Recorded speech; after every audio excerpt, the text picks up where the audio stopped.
Well, hello everyone. My name is Alison Woodall and I'm a relocation specialist. That means I get to help you with the financial, logistical, and emotional issues that make moving to a new state so stressful. And today I'm talking to Ryan Thorburn, and he is a realtor in Miami, Florida. Ryan, welcome. Hey, Allison, it's wonderful to speak with you today, and Well, we'll definitely go over everything. Well, I'm really looking forward to talking to you because I always feel like I tell everybody that I talk to that their particular city or wherever they're a realtor is one of my favorite places. But Miami truly is my favorite city in the US. And one day I hope to actually live there. I've visited so many times and I love it. But before we start talking about Miami, you actually grew up in California, in LA. How long did you live in California? So, yeah, I was born in Los Angeles County Hospital. I lived there for 25 years and moved here a little over 2 years ago. Wow. And what was it that made you want to leave California?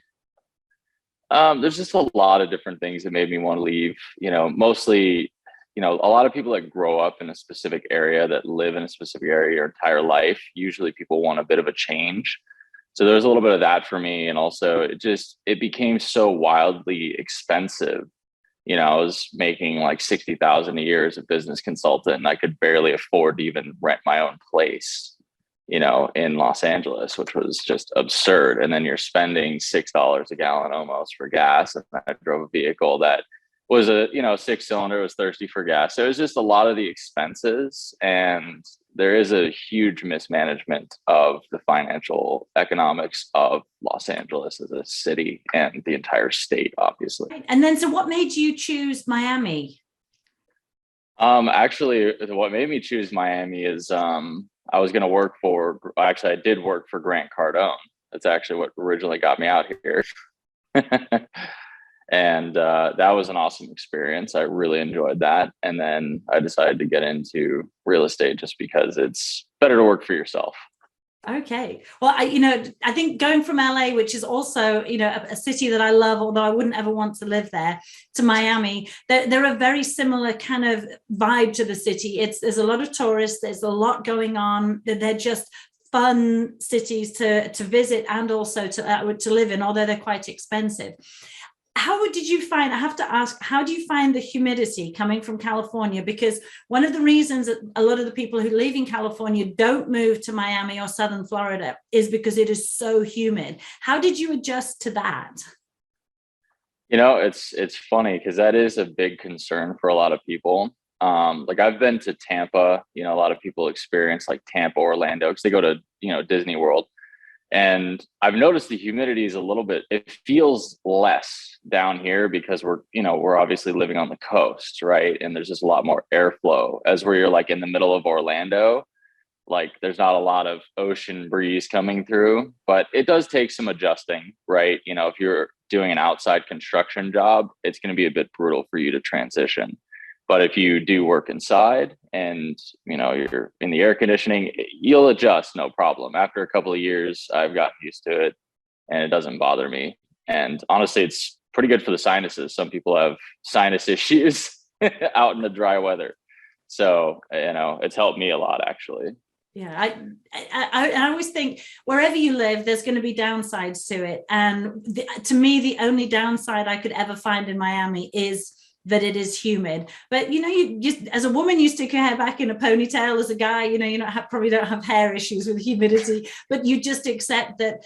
Yeah, you're just going to be a little bit sweaty, but that's okay because you're in this stunning area, and a bit of humidity is, if that's the downside, then you just get used to it. Yeah, absolutely. A lot of people wear shorts, tank tops, mostly all year round. In the winter, it will get a little bit colder, but that's the beauty of it too. If you don't like the cold, Miami's perfect. Wonderful. Okay, so let's talk your market. So obviously Miami is not a cheap area. Do you cover the whole of Miami? Because I know there are cheaper areas and there's obviously extremely expensive areas. Do you cover the whole of Miami, or do you cover certain parts of Miami? So most realtors, they generally pick like specific areas that they farm, right? And it makes sense. And I understand, like, some people pick a building. You can get more business just like farming a specific building. That's the terminology for it. I usually cover the whole area of Miami, but I try not to go too far south or too far north. But I'm more than happy to help anybody that wants to, let's say, go down to Kendall, which is probably about 35, 40 minutes south of me. There's another city called Homestead, which is, it was famous for cheap homes, but that's not so much the case anymore. But I'm willing to travel, and I do know the markets, and I do study everything because this is all I do full time.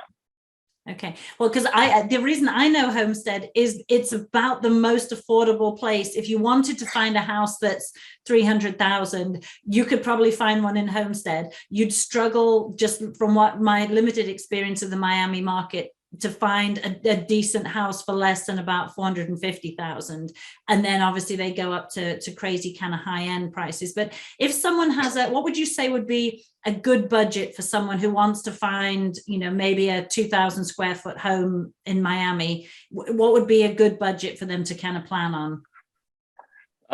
It really depends on the area, realistically. It depends on where you're going to work, where you want to purchase the home. I would say that you should at least minimally look at $380,000 for a single family home, just because the market has increased so much. Florida is extremely popular. Like, I think Tesla was looking at moving out here before they went to Texas. It's such a hot market, and I think it's going to continue to expand. And there's so many job opportunities that are opening up down here. It's wonderful and awesome. And I'm very excited to see what happens to Miami in the future. Yeah, it's such a vibrant city. And the reason it's such a vibrant city is there's so many people from so many different places. When we were living in California, if you met someone who was Hispanic, most of the time, and this is obviously a sweeping generalization, they were Mexican or they had Mexican heritage. In Miami, yes, everybody is from all kinds of different places in South America and Central America, and obviously a lot of Cubans. And so you see someone who's Hispanic, but it's such a diverse Hispanic community. And then you have people from all over the US. And then when you said someone, from England, I know that, when I had so many friends come and visit me from England, because it's like that celebrity place that people want to go to. You have Dubai and you have Miami and you have LA. It's one of those places where people want to be seen. Okay, so you could, if you had about 400,000, you could probably find somewhere, but it would be quite difficult. And the higher your budget, obviously, the more options you have in Miami. Yeah, absolutely. It really depends on, obviously the location, and, the house might even be a little bit older, at least in that range. But the good thing is you can, do renovations, make it your own. One thing that we do have a lot of is condos, so you could even purchase a condo, within that range, and you can actually get something fairly good for about 400,000. Mm-hmm. Oh, I hadn't, because I always think about homes, but because I have a dog and I have kids, and it's nice. When we lived in an apartment, to have to take a dog downstairs in an elevator to go outside is just not something I'm going to do. But yes, certainly the condos, particularly Miami Beach and downtown Miami, there are an awful lot, and that's a fun area to live. Yeah, exactly. So you have Brickell, you have South Beach, you have North Beach, you have Aventura, you have a lot of areas with condos. And the nice thing about a condo is that you can get some really nice views. And that's what people tend to like about them. Yeah. Okay. And so obviously the when you think of Miami, there's the beaches. That to me is, primarily Miami's big draw, and also the accessibility. If you like to cruise, there's cruises to go into everywhere in the Caribbean from Miami. What else does Miami have going for it, as well as just the beaches? So obviously we have some of the most wonderful beaches. They're clean, the water's warm all year round. That's one thing about the East Coast. You go in the water, it's always like 60 degrees in the water. Besides that, we actually have a lot of art in Miami. We host Art Basel. We have a lot of art colleges. We have some of the best schools in the world here.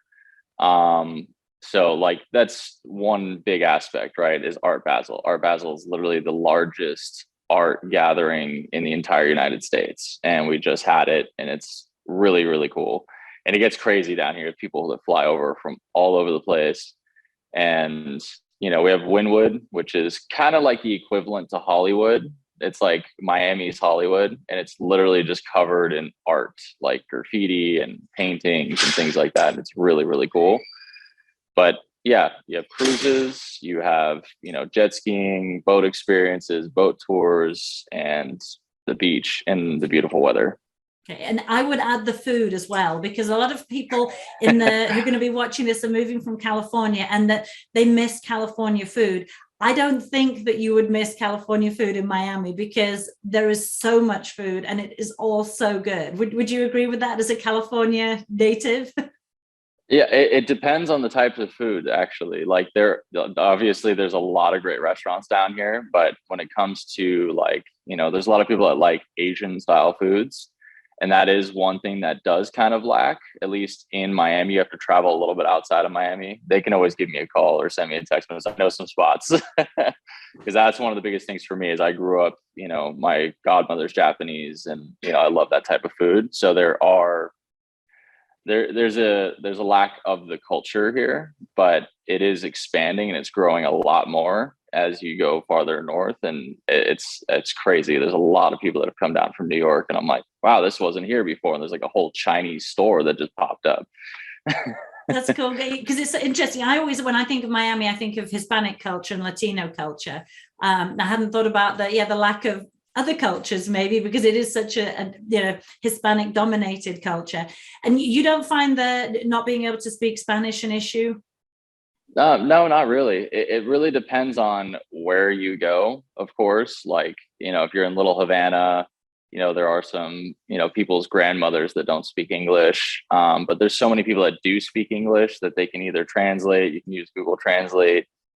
But as of the past couple of years, it's gotten easier and easier, because there's just so many more like native English speaking people, or people that just speak English, have been moving here. So I haven't really noticed it. But when I first moved here, it was a bit questionable. Yeah, well, my husband works in the emergency power and construction industry. And he said once he went into a Home Depot in Miami, and the person on the trade desk, the contractor's desk, didn't speak any English, because 99% of the people that she was dealing with spoke Spanish, and my husband was like, I don't speak Spanish. So yeah, you're totally right. It just depends where you go in Miami. So while you think of Miami as a tourist destination, it is a very, very livable city. Tell me some of the different industries that are in Miami. Obviously, tourism is a huge thing. What else is in Miami for people who'd want to move there? Yeah, so some of the more major employers, at least in Miami, is I've wrote down some bullet points. Obviously, you have the Port of Miami, right? The Port of Miami is one of the largest ports. They accept super tankers. There's only like 6 ports in the entire United States that even accept super tankers. So that is massive, right? And then after that, we have the Miami International Airport. You have a lot of shipments from FedEx, UPS, and all these other companies that come in, right, besides the international flights. So that's also one of the other biggest employers. And then we have American Airlines. American Airlines is gigantic. You go to the airport and half of it is American Airlines, and we have the American Airlines Arena. So they're another major employer. Then we have Baptist Health. There's a lot of medical facilities down here. That's also another major employer. So if you're a doctor, I've helped out actually a lot of doctors. There's a building in Brickell that I've gone to, and I swear there's like hundreds of doctors that live in this building, and they all just take like the Metro mover down to the hospital. I'm like, oh, that's cool. University of Miami is also another major employer. And then Amazon, we actually have quite a few Amazon warehouses. One of my clients is like a manager for Amazon, and they just started opening up all these major warehouses. One of them they just opened up in Apalaca, which is, I don't know, about 20 minutes north of where I am currently. I'm in Edgewater. So those are some of the bigger employers. Also, you have a lot of major financial institutions down here in Brickell. There's an entire finance district there as well. Wonderful. And I can speak to construction. There's a ton of construction and HVAC, because you can't survive in Florida without your air conditioning, generators in case, of extreme weather.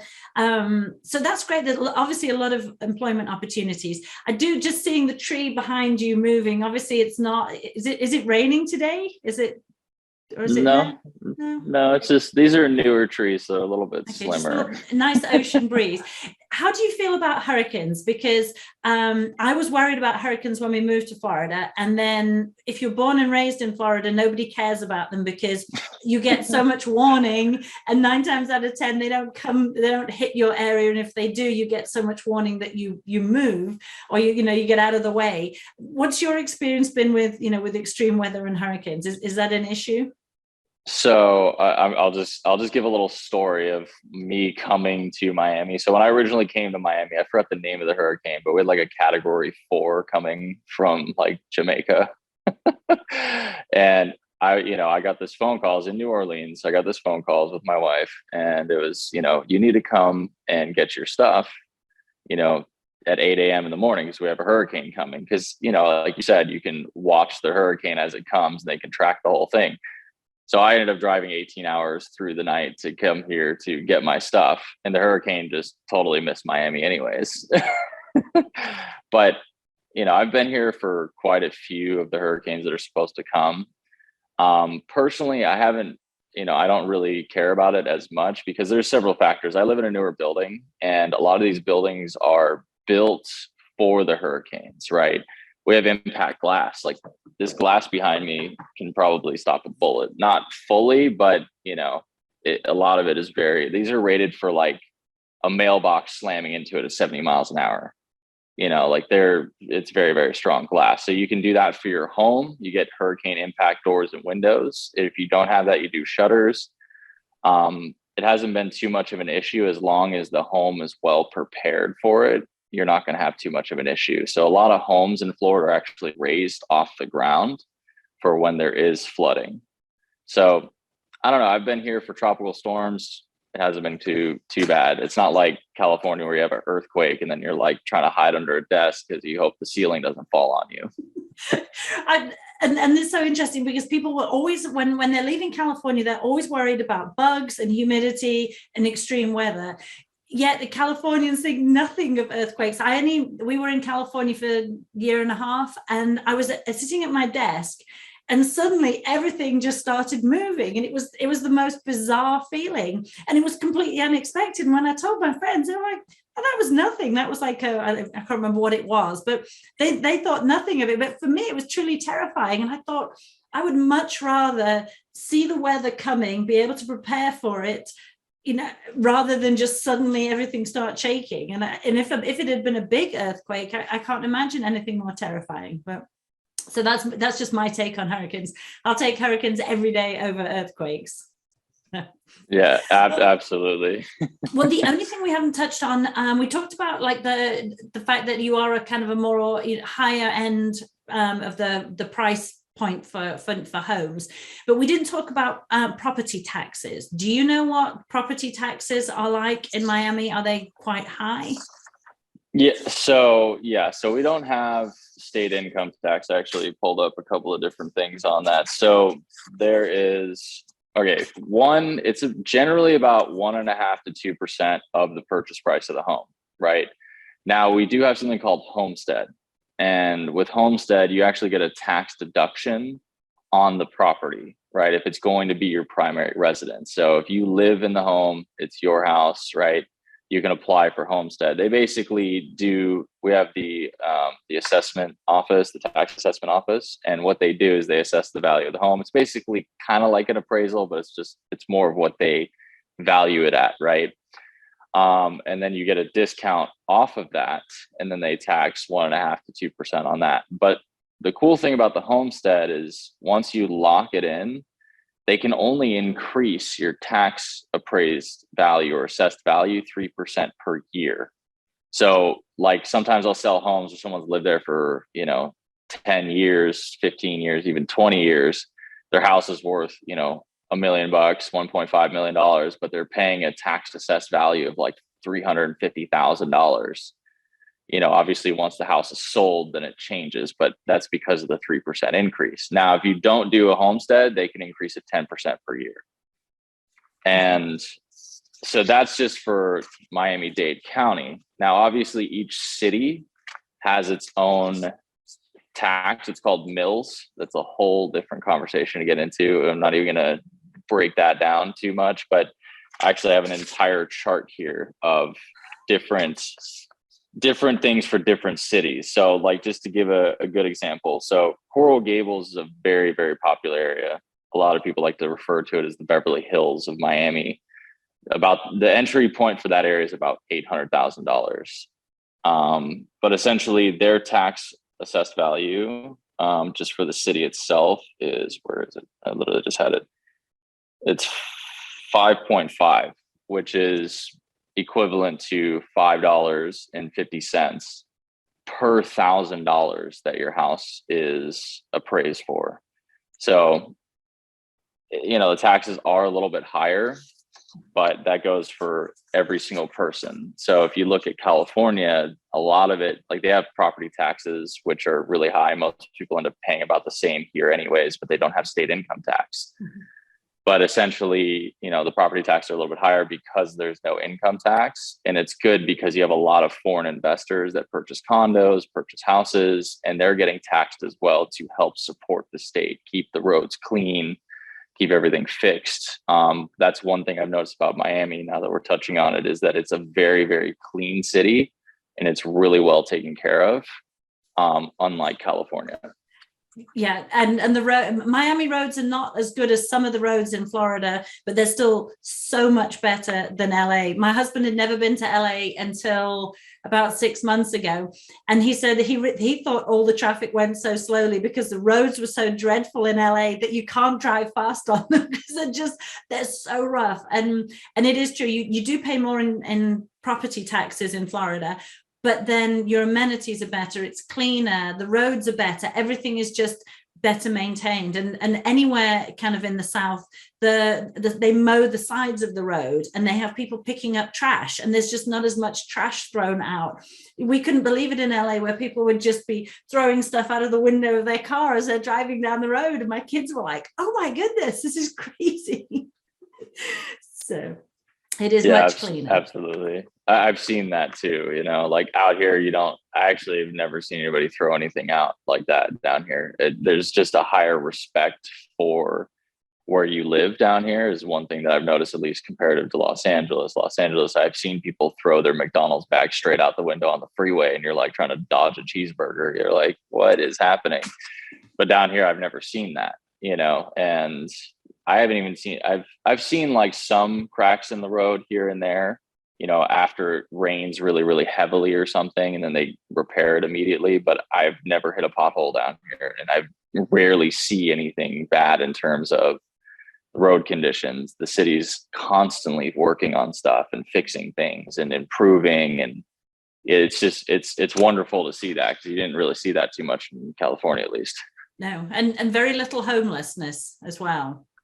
Yeah, you don't see very many. I think even in my area, I think there's like one guy that I see, and he's like the same guy, So yeah, there is some homelessness, which any major city has, but not nearly the same capacity as California. Yeah. Well, wonderful. Well, I think we covered everything. Anything else you want to add before you tell everyone how they can contact you? Yeah, because I think some of the things, I was looking at some of the questions, which was schools, right? And a lot of people, they do think about education for their kids, right? So we do have some of the best schools in the world. Like we have Ransom, LaSalle, Gulliver. Those are, really top end schools, right? And then in terms of college, we have Miami-Dade Community College, which has a really large amount of students. It's like, I don't know, 40,000+. I don't know the actual number, but it's an insane amount of students. And then you have Florida International University. And then you actually have University of Miami, which is massive, which is right outside Coral Gables. And you have New World School of Arts. So there's a lot of art down here. So if you're an artist and you enjoy Art Basel, or you're trying to go to school for art, Miami is a great place to come to for that. Wonderful. And if someone wants to work with you or come buy their dream home in Miami, what's the best way to contact you? They can contact me through Facebook. They can contact me through Instagram at Agent Thorburn, which is my Instagram, or they can give me a call. My cell phone number is 818-939-8149, and they can send me a text, give me a call, and I'll help them out. For the old school people, do you have an email address as well that you can share? Yeah, it's Ryan at urbaniza.realty.com. That's URBANIZA realty.com. Okay, perfect. And I always like people to be able to contact you as many ways as possible. Oh, absolutely. Well, wonderful. Well, thank you so much for talking with me. And I hope that in the next couple of years, I'll be calling you saying, I'm moving to Miami. I'll look forward to that. Oh, I look forward to it. Even if you want to just invest in property down here, come down here as like a snowbird, right? You can do that as well. At least have a summer home or something. That would be my dream. Yes, I would love that. Well, thank you so much for everything you shared with me. Absolutely.